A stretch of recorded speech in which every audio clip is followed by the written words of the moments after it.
नमस्कार दोस्तों।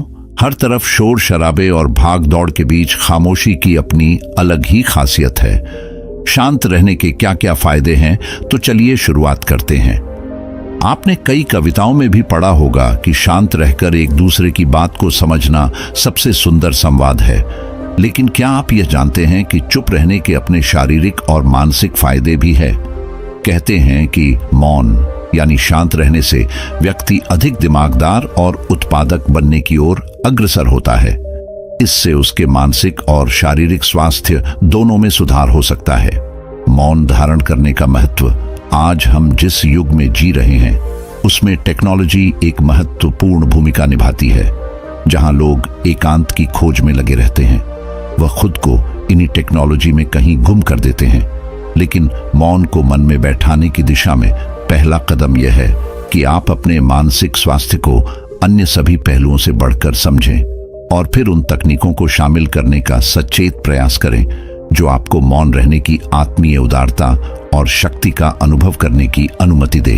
गाड़ियों के बेतहाशा हॉर्न से लेकर आसपास बजने वाले म्यूजिक ऑन डिमांड शो और लोगों की छतर पटर से लेकर आपकी बिल्डिंग के ऊपर से उड़ते हुए हवाई जहाज की आवाज तक, हर तरफ एक घना शोर है जिसमें दूसरों की तो क्या कभी कभी खुद की भी आवाज नहीं सुन पाते। आपके अंतर्मन की आवाज जिसे सुनने से आपके जीवन की आधी परेशानी का समाधान मिल सकता है। वैज्ञानिक प्रमाणों के अनुसार यह हमारे स्वास्थ्य के लिए बहुत अच्छी बात है कि लेकिन शांत रहना ब्लड प्रेशर कम कर सकता है, एकाग्रता और ध्यान में सुधार ला सकता है, परेशान करने वाले विचारों को शांत कर सकता है, मस्तिष्क के विकास को बढ़ावा दे सकता है, अंदर की रचनात्मकता को बढ़ावा मिलता है, अच्छी नींद को बढ़ावा मिलता है, दिमागी रूप से स्वस्थ महसूस कर सकते हैं। हालांकि यहाँ मौन रहने का मतलब परेशानी में भी चुप्पी साधे रहने से नहीं है, बल्कि अनावश्यक किसी भी शोर से दूर रहने और ध्वनि प्रदूषण से बचना है। मौन रहते हुए धीरे धीरे गहरी सांस लेने से और भी फायदे मिल सकते हैं। चुप रहना है अनेक समस्याओं का हल। तनाव घटाने और एकाग्रता बढ़ाने के लिए हम आपको अब 9 फायदे बनाएंगे। मेडिटेशन और ध्यान लगाना खुद को शांत करने और तनाव घटाने का एक बेहतरीन तरीका है। आपने ध्यान दिया होगा कि हर धर्म और संस्कृति में शांत और मौन रहने को महत्व दिया गया है, चाहे आप इसे धार्मिक नाम दें या जीने का एक तरीका माने। लेकिन दिन भर में कुछ समय तक शांत रहना आपके स्वास्थ्य के लिए बहुत फायदेमंद साबित होता है। कई साइकोलॉजिस्ट भी कॉन्फिडेंस बढ़ाने, कंसंट्रेशन बढ़ाने, मन की शांति और पॉजिटिव थिंकिंग के लिए कुछ मिनट मौन धारण करने की सलाह देते हैं। जब हम कुछ समय मौन या चुप रहते हैं तो हमें खुद से बात करने का मौका मिलता है। हम चिंतन मनन करते हैं जिससे हमारा मन शांत होता है, दिमाग रिलैक्स रहता है और हमारा दिमाग नई ऊर्जा और विचारों से भरता है। पहला फायदा, दिमाग बेहतर काम करता है। एक रिसर्च के मुताबिक अगर हम दिन भर में कुछ मिनट शांत रहते हैं तो हमारा दिमाग रिचार्ज होता है और बेहतर काम करता है। इसके लिए दिन भर में सिर्फ 3 मिनट चुप रहने से शुरुआत करें। ऐसा करने से आप देखेंगे कि आपका दिमाग ठंडा तो रहता ही है, आपके व्यक्तिगत रिश्तों में भी सुधार होता है। दूसरा फायदा, तनाव वाले हार्मोन नियंत्रित होते हैं। आज के दौर में हर तरफ शोर ही शोर है। इसकी वजह से दिमाग में तनाव पैदा होना लाजमी है। ऐसे में अगर आप हर रोज कुछ देर मौन रहने की प्रैक्टिस करते हैं तो इससे आपके तनाव पैदा करने वाले हार्मोन के लेवल में कमी आती है। इससे आपका दिमाग शांत होता है, गुस्सा नियंत्रित रहता है और तनाव बढ़ाने वाले हार्मोन्स का लेवल घटता है। तीसरा फायदा, ब्रेन सेल्स बनती है। अक्सर तनाव, स्ट्रेस, एंजाइटी और लगातार बोलते रहने और शोर शराबे के चलते हमारे दिमाग की कोशिकाएं मरने लगती हैं। ऐसे में कुछ देर मौन रहने से हमारे दिमाग की सेल्स दोबारा बनती है और उनका पुनः निर्माण हमारे दिमाग की शक्ति बढ़ाता है। इससे हमारी एकाग्रता बढ़ती है और दिमाग तेज होता है। चौथा फायदा, क्रिएटिविटी बढ़ती है। जब हम दिन भर की उलझनों में उलझे रहते हैं, इस वजह से हम शांत होकर सोचने समझने की क्षमता खोने लगते हैं। इस वजह से हमारी क्रिएटिविटी खत्म होने लगती है। जब हम कुछ देर मौन रहते हैं तो हमारे दिमाग की नई नई क्रिएटिविटी उभर कर सामने आती है। हमारे सोचने, समझने और सुनने की क्षमता बढ़ती है और हम कुछ नया कर पाते हैं। 5वां फायदा, परिस्थितियों का सामना बेहतर ढंग से करते हैं। एक रिसर्च में पाया गया है कि जो लोग मौन रहने की आदत डालते हैं वो मुश्किल और तनावपूर्ण परिस्थितियों से बेहतर ढंग से निकल पाने में सक्षम होते हैं। इसकी वजह यह है कि मुश्किल परिस्थिति में वह अपना आपा नहीं खोते और लॉजिक के साथ सोचने की काबिलियत रखते हैं। इस कारण वह परिस्थितियों का बेहतर सामना कर पाते हैं। 6ठा फायदा दिमाग के लिए है। ये एक्सरसाइज हमारे शरीर का सबसे जटिल हिस्सा दिमाग होता है। ये पूरे शरीर को चलाता है और ये हमारे सभी इमोशंस को कंट्रोल करता है। ऐसे में जरूरी है कि हम अपने दिमाग को भी व्यायाम करवाएं। जिस तरह शरीर को मजबूत बनाने के लिए शारीरिक व्यायाम जरूरी है, उसी तरह दिमाग को मजबूत बनाने के लिए उनकी ताकत बढ़ाना जरूरी है। मौन रहना दिमाग के लिए एक व्यायाम जैसा ही है और इससे दिमाग की मांसपेशियां तंदुरुस्त रहती हैं। 7वां फायदा, पॉजिटिव विचारों का संचार। मौन रहना हमारे दिमाग को पॉजिटिव विचारों से भरता है। जब हम दिमाग को बाहरी शोर शराबे से दूर करते हुए कुछ समय खुद पर केंद्रित करते हैं तो हम अपने आसपास की अच्छाइयों को बेहतर ढंग से देख और समझ पाते हैं। इसके साथ ही हम अपने आसपास और खुद के भीतर की अच्छाइयों को अप्रिसिएट कर पाते हैं। इसीलिए कुछ समय मौन रहते हुए खुद को समझना, अपने भीतर झांकना और अपने बारे में समझना एक बेहतरीन प्रैक्टिस है। 8वां फायदा, एक अच्छे श्रोता और समीक्षक। चुप रहना और कुछ समय तक खुद को स्थिर रखना आपको एक अच्छा श्रोता और समीक्षक बनाता है। ऐसा इसलिए क्योंकि जब आप चुप रहते हैं तो आप बोलने की बजाय अधिक से अधिक सुनते हैं और उसका विश्लेषण कर पाते हैं। इससे आप पूरे तर्क और वितर्क को जानने के बाद सही फैसला ले पाते हैं। आप सभी को सुनते, समझते और डिसीजन ले पाते हैं। चुप रहना आपके दिमाग को शांत करता है और आपको लॉजिकल समीक्षक बनाता है। खुद को कुछ मिनटों के लिए मौन रखने के लिए लोग बहुत तरीकों का सहारा लेते हैं। कुछ भगवान के नाम का जाप करते हैं, वहीं कुछ लोग माइंडफुल प्रैक्टिस अपनाते हैं। चलिए आपको बताते हैं खुद को खुद से जोड़कर मौन धारण करने के कुछ आसान तरीके। माइंडफुल एक बेहतरीन मेडिटेशन प्रैक्टिस है जो आपको शांत रखने के साथ ही एंजाइटी और दिमाग को कंट्रोल करने का काम करती है। इसके लिए आप ये स्टेप्स अपना सकते हैं।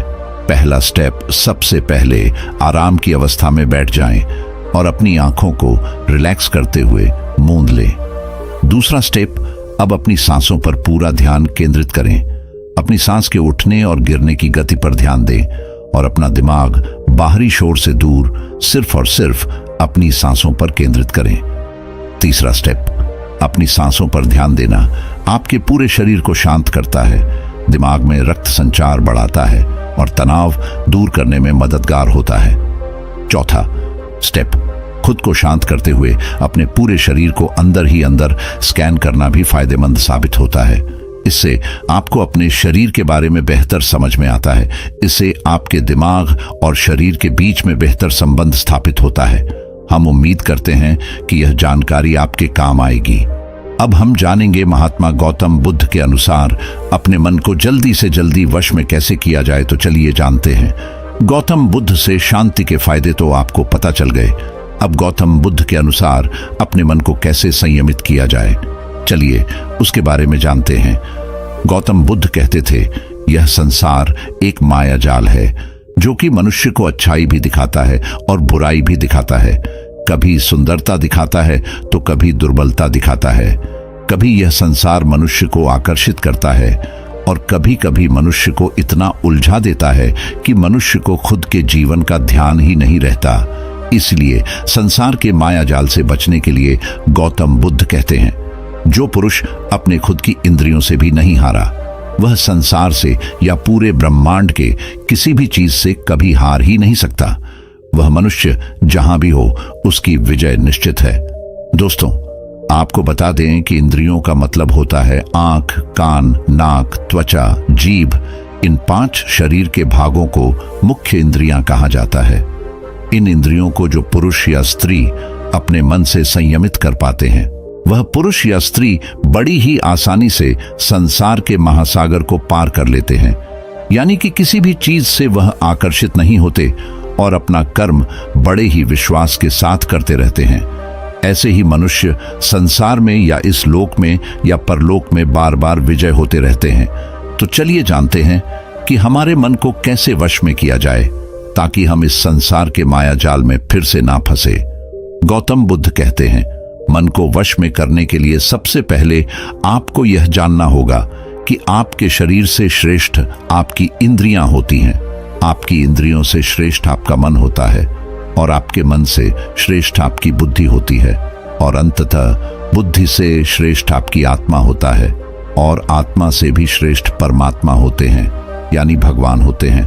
तो अगर आपको मन को वश में करना है तो सबसे पहले आपकी बुद्धि में ये विचार करें कि मैं आज से बुरे कामों के बारे में सोचूंगा भी नहीं और मेरे अच्छे काम विश्वास से करता रहूंगा। दोस्तों, अगर आप बुरी आदतों के बारे में सोचोगे ही नहीं तो वह आदतें आपकी बुद्धि पर हावी नहीं होगी और आप कभी गलत काम नहीं करोगे। तो सबसे पहली बात तो यह है कि अपनी बुद्धि में से बुरी आदतों को निकाल दो और अपनी बुद्धि में जो भी आपका काम है उस काम के बारे में विचार डालना शुरू कर दो। फिर आपकी बुद्धि आपके मन को आपके काम के बारे में संदेश देगी और मन सभी इंद्रियों को वश में करके आपके काम के ऊपर लगा देगा। तो इसी तरह से करते करते आपका मन एक दिन अवश्य ही वश में हो जाएगा और जिस व्यक्ति का मन वश में हो जाता है उस व्यक्ति के मन में हमेशा ही भगवान वास करते हैं। तो देखा दोस्तों, मन को वश में करने के लिए सबसे पहले आपको अपनी बुद्धि को अपने काम के बारे में ध्यान देना होगा और बुद्धि में से बुरी आदतों को बिल्कुल निकलना होगा, यानी कि उनके बारे में सोचना ही छोड़ना होगा। तब जाकर आप अपने मन को वश में अवश्य ही कर पाओगे और जब आप पूर्णता अपने मन को वश में कर लोगे तब आपके लिए सुख दुख, सर्दी गर्मी और मान अपमान सब एक जैसा होगा और आप इस दुनिया के माया से परे हो जाओगे। आपको कोई भी चीज आकर्षित नहीं कर पाएगी बल्कि आपसे ही लोग आकर्षित होंगे और आप जैसा भी काम करते हैं लोग भी आपको देखकर वैसा ही काम करेंगे और लोगों को आप एक आकर्षित और बुद्धिमान मनुष्य लगोगे। इसलिए हमारे भगवत गीता में श्री कृष्ण ने यह कहा है कि मन का सारा खेल है, मन के हारे हार है और मन के जीते जीत है। ऐसा ही बुद्ध ने और न जाने कितने सफल लोगों ने कहा है। अर्थात मन को वश में करने का नाम ही आत्मसंयम है, जिसका अर्थ है अपने आप को वश में करना, अर्थात मन, वचन और कर्म पर अधिकार प्राप्त करना ताकि शरीर से कोई अशुभ कार्य ना होने पाए, जिससे कोई अपशब्द ना निकले और मन में कभी अशुभ विचार ना उठने पाए। यदि मनुष्य अपनी इंद्रियों का प्रयोग उचित ढंग से करता है तो ही उस मनुष्य को दूसरों को ज्ञान देने का अधिकार है। यदि उसका अपने मन पर अधिकार नहीं है, उचित और अनुचित का ज्ञान नहीं है, तो वह मनुष्य के पद से गिरकर अन्य योनियों में गिने जाने योग्य हो सकता है। एक कथन है कि हम जैसा सोचते हैं वैसा ही बन जाते हैं। वास्तव में यह विचार नहीं अपितु विचारों का संसार है। हमारी सोच और विचारों का प्रभाव हमारे मन पर गहरा असर छोड़ देता है। मनुष्य के मन में विचार ही बार बार उभर कर आते हैं जो मनुष्य को दिशा देने का काम करते हैं। विचार ही मस्तिष्क को गति प्रदान करते हैं और गलत विचार क्रोध की ओर जाने को विवश करते हैं। ये हमारी भूल है कि हम सोचते हैं कि वचनों की कोई शक्ति नहीं है। संसार में जो भी हुआ, जो भी हो रहा है और जो भी होगा सब हमारे कर्म के प्रभाव से हुआ है और जो हो सकता है और आगे जो होगा वह कर्म की शक्ति से होता है, वह विचारों की शक्ति होती है। यदि हमारे अंदर आत्म संयम नहीं है तो आत्मिक धन हमारे हाथ नहीं आ सकता है। हम इंद्रियों के जाल में फंसकर पहले तो निर्मल होंगे, फिर अपमानित होते हुए पहले अपना अनिष्ट करेंगे और फिर किसी और का करेंगे। यह सच है कि जो लोग दूसरों के लिए सोचते हैं उनका मन विश्वासपूर्ण विचारों का स्रोत है। इसलिए यदि बुराई से बचना हो तो अपनी दिशा को भलाई की ओर मोड़ देना चाहिए। वास्तव में यदि आप जीतना ही चाहते हैं तो सबसे पहले आत्म संयम की आदत डाल लें, क्योंकि संयम का अर्थ ही है अपनी बिखरी हुई शक्तियों को निश्चित दिशा देना। मान लीजिए जिस कार्य को नहीं करना है और जब उसे ही करने के लिए मन आकर्षित होता है तो आप उसे प्रयास पूर्वक रोकने के लिए मन बना लें। उसे ही आत्म संयम कहते हैं। संयम का अर्थ है जब हम आकर्षणों की ओर जाने के लिए हमारा मन सहज रूप से रुक जाए। गांधी जी ने कहा था कि अनुशासन और बलिदान के बिना मुक्ति की आशा नहीं की जा सकती है। लेकिन यह बात भी सच है कि लोग अक्सर गुस्से में विवेक शून्य होकर तुरंत अपने आत्मसंयम को गुस्से में खो देते हैं। यह सच है कि समय बीतने के साथ लोगों के आत्मसंयम में भारी कमी आई है। इसके गंभीर परिणाम सामने भी आए हैं। इसलिए आत्मसंयम की उपयोगिता को किसी भी हाल में कम नहीं आंका जा सकता है। लेकिन यह भी सच है कि शुरुआत में आत्मसंयम का मार्ग थोड़ा कठिन लगता है। अर्थात मन को वश में करने का नाम ही आत्मसंयम है। मनुष्य को मिली हुई शक्तियों को निश्चित दिशा देना संयम कहलाता है। तो दोस्तों, उम्मीद है कि आपको मन को वश में करने का उपाय और शांति के फायदे और कहां-कहां आपको शांत रहना है, इसके बारे में इस वीडियो के माध्यम से पता चला होगा। और मुझे यह आशा है कि आप अवश्य ही अपने मन को वश में करोगे और जिंदगी के सभी क्षेत्रों में अवश्य ही सफल होकर अपने परिवार का नाम रोशन करोगे। ऐसी ही और गौतम बुद्ध की प्रेरणादायक सीख लेने के लिए हमारे चैनल को जरूर सब्सक्राइब करें। नमो बुद्धाय।